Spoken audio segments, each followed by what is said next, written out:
Hello and welcome to Civil War Weekly, the podcast that answers the question, what happened this week in the American Civil War?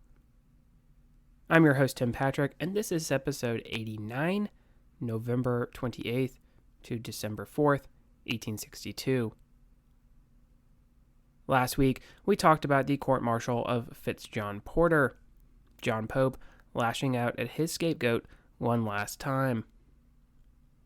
We also introduced Herman Hoppe and talked about Clara Barton. This week, we will talk about action in Tennessee, as well as Arkansas, kicking off the Stones River campaign, and also setting up for the Battle of Prairie Grove. Before we do that, though, I do want to mention we have Patreon content. The November Patreon content was a memoir review, Hardtack and Coffee, and it's come to my attention that it's interesting. I should have selected that memoir that is about soldier's life, mostly including food and eating and coffee in the same month as Thanksgiving. So I think unintentionally it was a very nice choice for that month. Coming up here in December, we will have a movie review, and it will be Gods and Generals.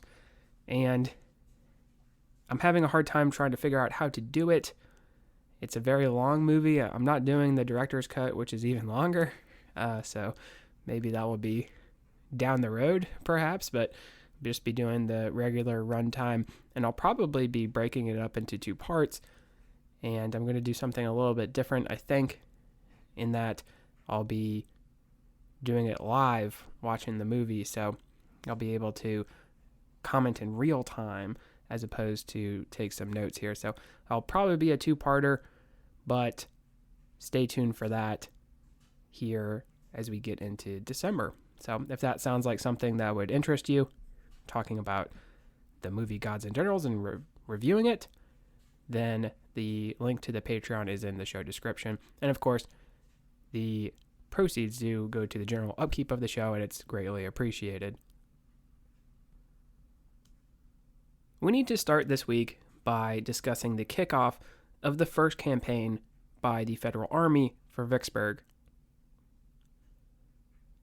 Way back after New Orleans fell, Farragut had tried to take the Mississippi River, linchpin city. Now, Grant comes up with a plan to make an attempt on Vicksburg in late 1862.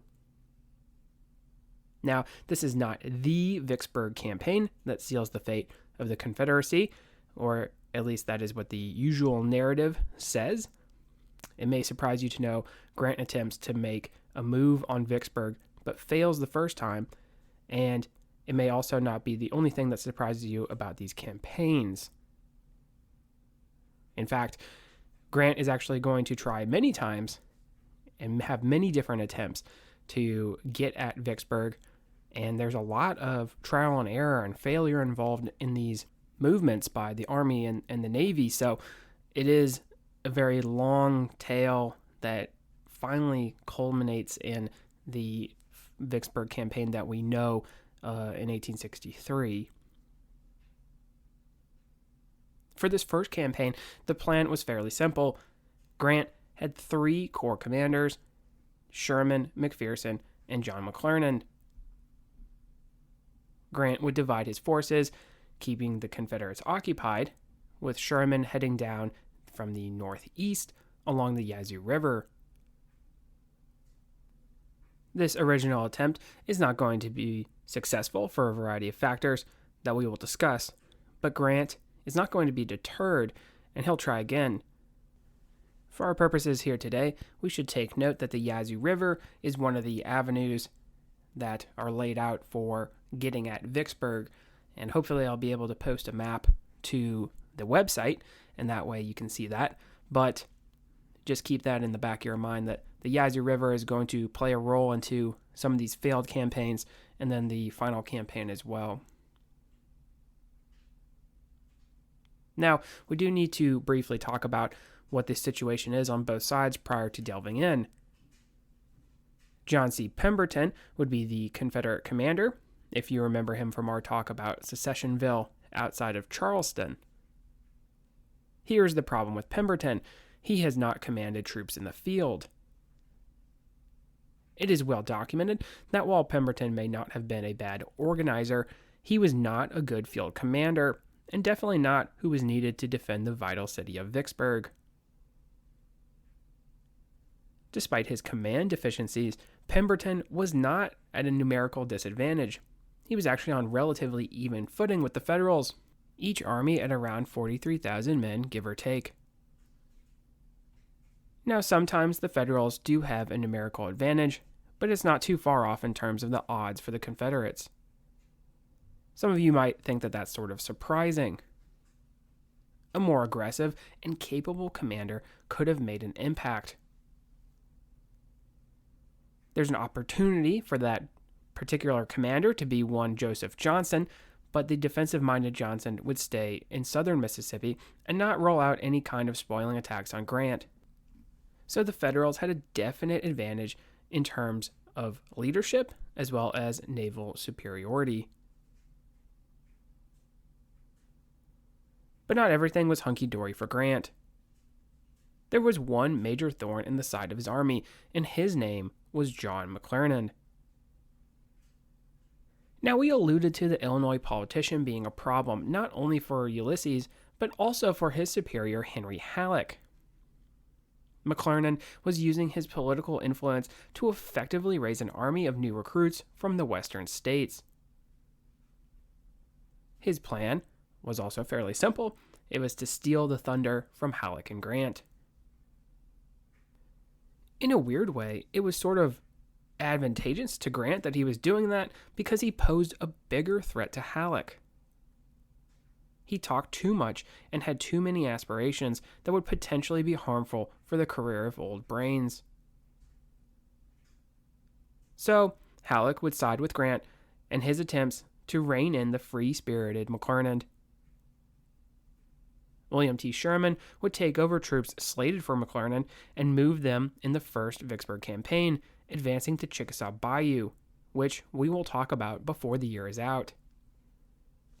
McLaren was delayed and would not be able to take command of these troops, but unfortunately, after Chickasaw Bayou, he would move south to finally take command. Unfortunately for the Army, McLaren was actually superior to Sherman and McPherson, the two other corps commanders. Things would not necessarily be looking too bright for Grant in late 1862 and early 1863. With his plan stymied, Sherman defeated, and McLaren victorious, it would be time to act quickly or risk the upstart moving on Vicksburg. We will get there in due time, but I wanted to at least start setting the stage for one of the war's most important campaigns. For now, we can be satisfied that Grant will be demonstrating by moving down from northern Mississippi toward Oxford, and not because he wanted to catch an Ole Miss football game, that is for sure. Sherman was taking an amphibious route, leading him to Chickasaw Bayou, a little north of the city of Vicksburg. We will see how that one pans out in a few weeks. On December 7th, we have the Battle of Hartsville, Tennessee, which kicks off the Stones River Campaign, that battle being fought at the latter part of the month. If you recall, William S. Rosecrans had taken over as commander of the now dubbed Army of the Cumberland from Don Carlos Buell, who was replaced after his failure to crush Bragg at Perryville, allowing his opponent to slip away back into Tennessee and set up shop at the junction of Murfreesboro. Rosecrans wanted to go on the offensive against Bragg, probably understanding what happens when you do not take the initiative. In December of 1862, Bragg would attempt to slow down his enemy by sending John Hunt Morgan on a raid toward a crossing of the Cumberland River at a place called Hartsville. Hartsville actually sits a little north and east of Nashville. It was here that sat a brigade of troops under Absalom Moore. These were of the green variety, though, not having seen combat yet. Thus, it made them a good target to strike. Morgan would ride out with his trusty Lieutenant Basil Duke, 4 cavalry regiments and 2 infantry regiments. Conditions, though, were less than ideal. There was bitter cold and reports of snow on the ground.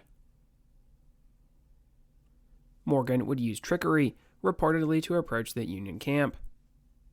Some of his men perhaps wore blue uniforms, so they were able to capture any advance guard. Still, I have seen 2 different narratives, one where Morgan surprises the camp itself, and one where his approach is alerted, the Green troops ready to face him. In the first version, there is utter disorder, the Union troops not mounting a true defense. But in this battle, Morgan reportedly takes on 139 casualties, so there probably was an organized defense like in the second version. The rookie regiments would break when pressed by Morgan's veterans. Moore would surrender his troops to the Kentucky officer. Morgan's raid was a success.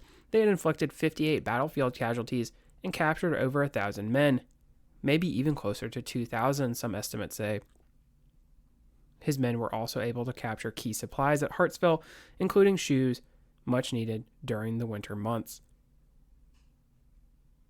After filling all that was possible on the spoils of war, Morgan's men were forced to withdraw, as Union reinforcements were converging on the area. To illustrate the harsh winter conditions, reportedly some of the wounded would freeze on the battlefield. I have seen it said that this is sort of the high watermark for John Hunt Morgan. He kind of falls off in terms of his combat effectiveness, and definitely sort of in the same way as Stuart is going to be seeking more in terms of notoriety.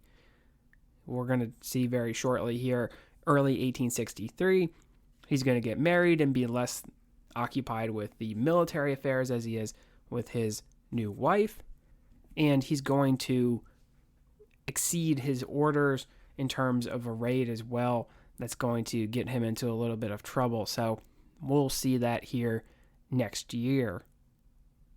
But for the time being, Hartsville is going to get him rewarded by none other than the Confederate president.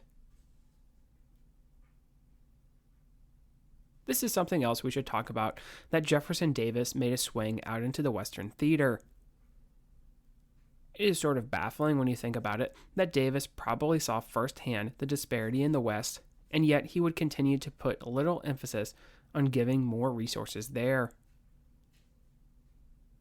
I should say, at least by the time he does want to add in additional resources, it's almost too late. Did Lincoln travel west to inspect what was going on there? Not really, which isn't interesting given his emphasis on the Mississippi and also his emphasis to pass legislation that would shape the American West.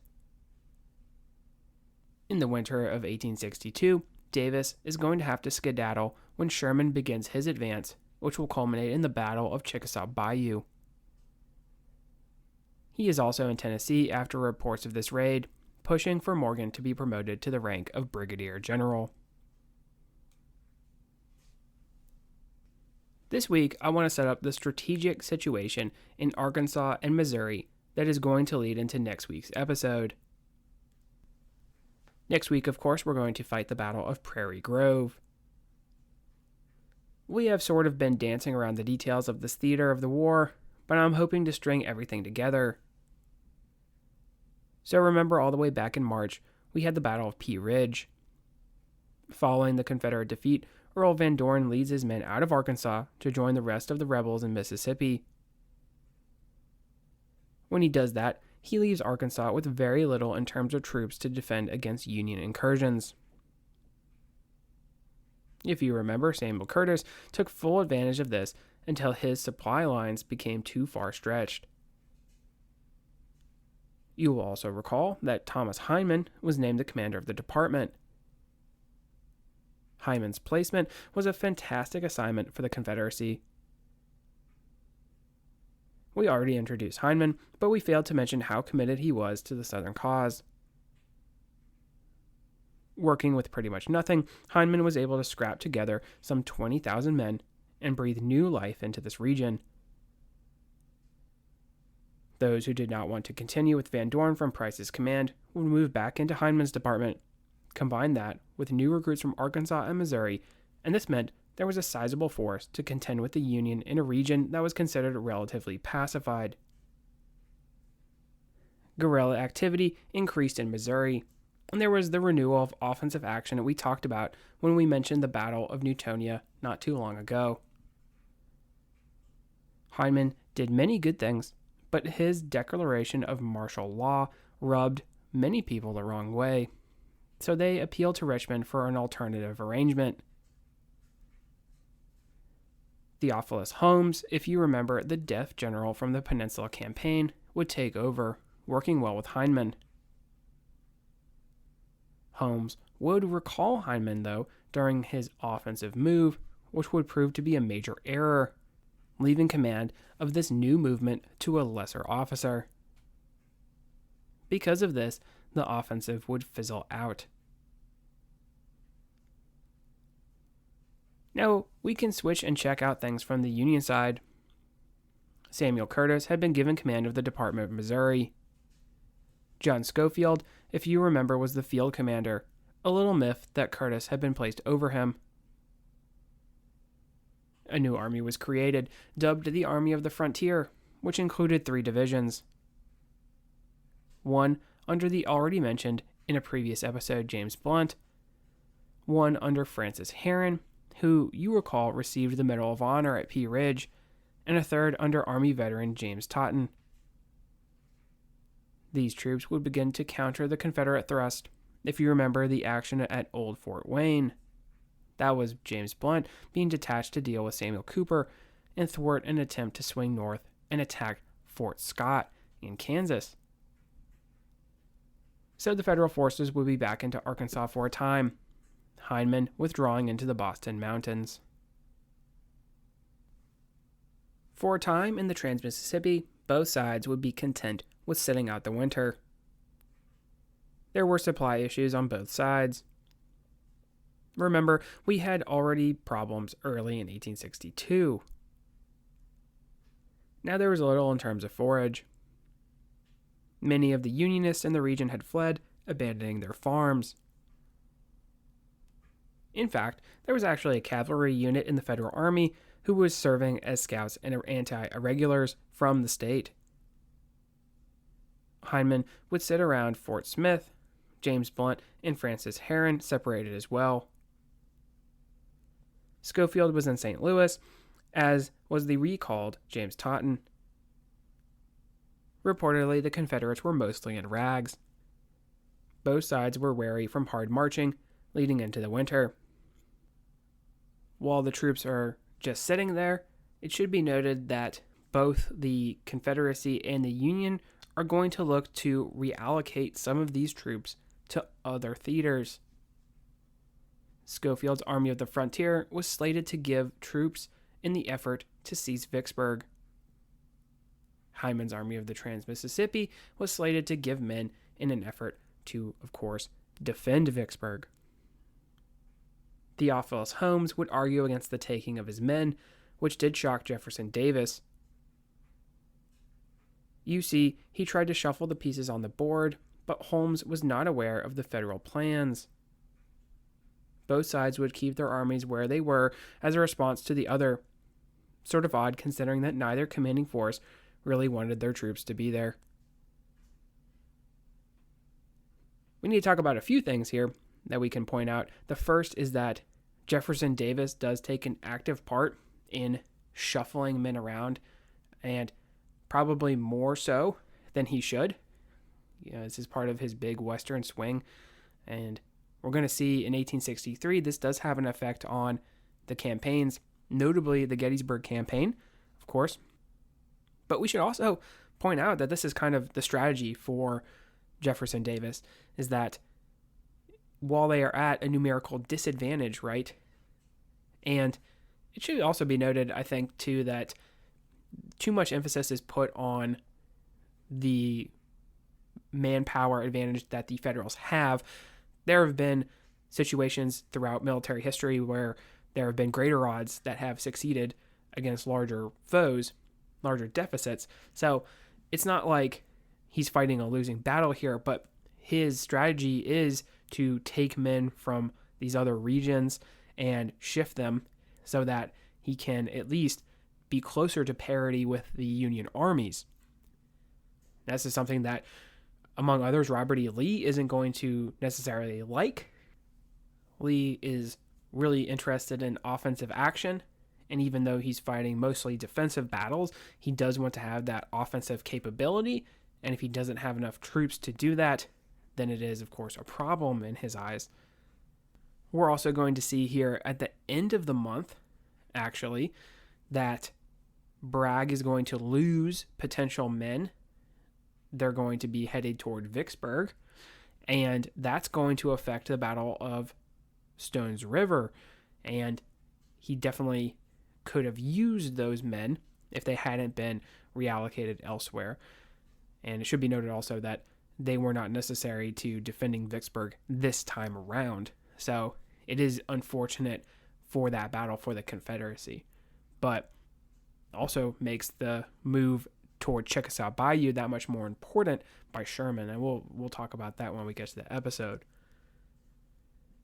The other thing I do want to talk about, I want to point out that the personnel that the Confederacy has in these regions, they don't necessarily work the best together. Theophilus Holmes is not going to work very well with Pemberton, not going to work very well with Richard Taylor, who's going to be taking over in Louisiana.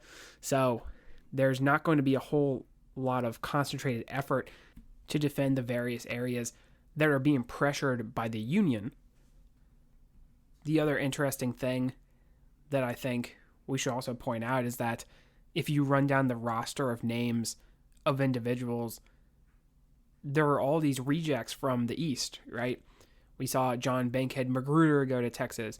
Theophilus Holmes doesn't perform well in the peninsula. He gets sent out to Arkansas. Even Pemberton, who has this weird rise through the ranks of the Confederate forces, gets sent out to Vicksburg because the individuals in Charleston don't like him. So it is sort of interesting when you're getting all these individuals that you really don't know where to put them, and you're shoving them out into this western region. It's not going to end up well if all these individuals are lacking in terms of skill sets to lead armies and create victories, right? Especially if they're not going to have as much in terms of resources. So I think that's also something that is sometimes overlooked when we talk about these campaigns and these battles. And it is also interesting, I think, too, that there's always this emphasis on the East, the Eastern Theater, what's happening in Virginia, right, with Robert E. Lee. But we really do see how this emphasis is placed on the East because of these officers being sent away, that Lee's not going to like them. So if you can pardon a baseball analogy, they're sort of being sent down to the minors here, so to speak, as opposed to remaining in prominent positions in the East. John Marmaduke would wish for offensive action. His cavalry would arrive at a place called Cain Hill in late November. Marmaduke was convinced he could strike at James Blunt. His Kansas division was isolated along the border. James Blunt, though, was not one for defensive action, as we already saw at Old Fort Wayne. He would move on Cain Hill, catching Marmaduke off guard. Joseph Shelby's brigade with cavalry was set up defensively to receive the oncoming Kansas troops. Interestingly, this included a contingent of Quantrill's raiders who had come into Arkansas for the winter. Quantrill himself was not present, being in Richmond seeking a promotion. Under a different commander, his men would be held in reserve during the battle. Unfortunately for the Confederates, the Kansas division would arrive in the direction more northernly than expected, coming in at an awkward angle toward the anchored end of the Confederate line in a cemetery.